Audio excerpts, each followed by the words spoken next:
Assalamualaikum warahmatullahi wabarakatuh.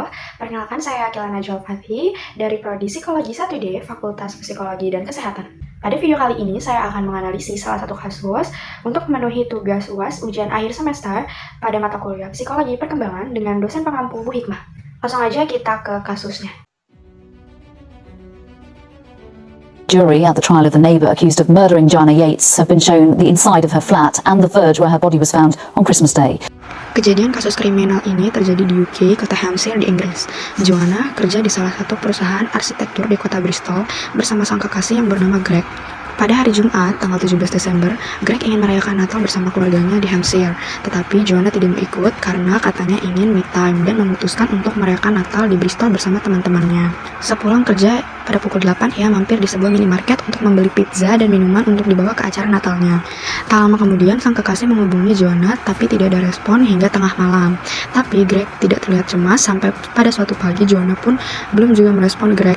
Akhirnya Greg memutuskan untuk kembali ke Bristol. Hanya di apartemen, pintu tersebut sudah dalam keadaan terbuka dan ia mencoba menghubungi Joanna tapi tidak ada respon. Sampai akhirnya ia mendengar ringtone HP-nya Joanna dan ternyata ada di saku mantelnya. Lalu ia keluar apart tidak membawa HP. Sang kekasih pun panik dan langsung bergegas untuk menghubungi polisi. Pada tanggal 25 Desember ada sepasang kekasih yang berjalan dan membawa seekor anjing. Lalu hewan tersebut mengendus dan menggonggong ke sebuah tanah. Mereka telusuri, ternyata ada jasad wanita yang sudah membeku dan ternyata mayat ini adalah Joanna Yates. Ia meninggal dicekik dan ada 43 luka di sekujur tubuhnya. Tim medis mendapatkan tanda-tanda ada kekerasan seksual. Pada saat itu polisi mencari tahu siapa pelakunya dengan memasang CCTV sebanyak-banyaknya dan membuat selembaran berhadiah yang bernilai 1 miliar jika menemukan pelaku tersebut.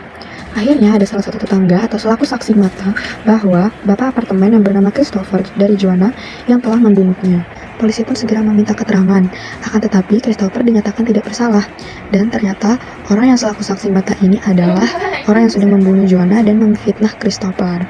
Polisi langsung segera menggeledah apartemen milik Vincent Tabak selaku pelaku, mendapati barang bukti ratusan foto-foto wanita tanpa busana, diantaranya adalah foto Joanna.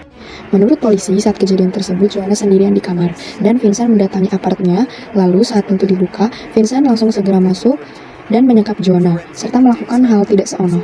Joanna sempat memberontak sampai akhirnya ia dicekik dan tewas. Mayatnya dibuang di tumpukan salju dekat apartemennya yang berjarak sekitar 4 km. Analisis dari kasus tersebut ada dampak psikologis. Yang pertama, ketakutan dan kewaspadaan. Masyarakat terutama perempuan merasa lebih waspada dan takut untuk keluar sendiri di malam hari. Peringatan resmi dari kepolisian menekankan pentingnya menjaga keselamatan pribadi. Yang kedua, ada kampanye kesadaran, yaitu kepolisian meluncurkan kampanye besar-besaran untuk meningkatkan kesadaran akan keamanan publik dan meminta partisipasi masyarakat dalam investigasi. Yang terakhir ada munculnya diskusi publik. Kasus ini memicu diskusi luas mengenai perlindungan perempuan dan langkah-langkah yang perlu diambil untuk mencegah kekerasan serupa di masa depan. Selanjutnya ada penanganan tim investigasi khusus. Pembentukan tim khusus oleh kepolisian menunjukkan pendekatan serius dalam menangani kasus ini. Mereka menggunakan teknologi forensik dan analisis digital untuk menemukan petunjuk. Yang kedua ada kampanye publik. Polisi meluncurkan kampanye besar untuk mengajak masyarakat berpartisipasi dalam investigasi melalui Crime Stoppers, kemungkinan pelaporan anonim.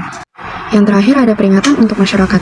Keamanan pribadi, warga diingatkan untuk selalu waspada terhadap lingkungan sekitar mereka, terutama saat berada di luar rumah sendirian pada malam hari. Yang kedua ada partisipasi dalam keamanan komunitas. Masyarakat didorong untuk aktif melaporkan aktivitas mencurigakan dan terlibat dalam program-program keamanan lokal.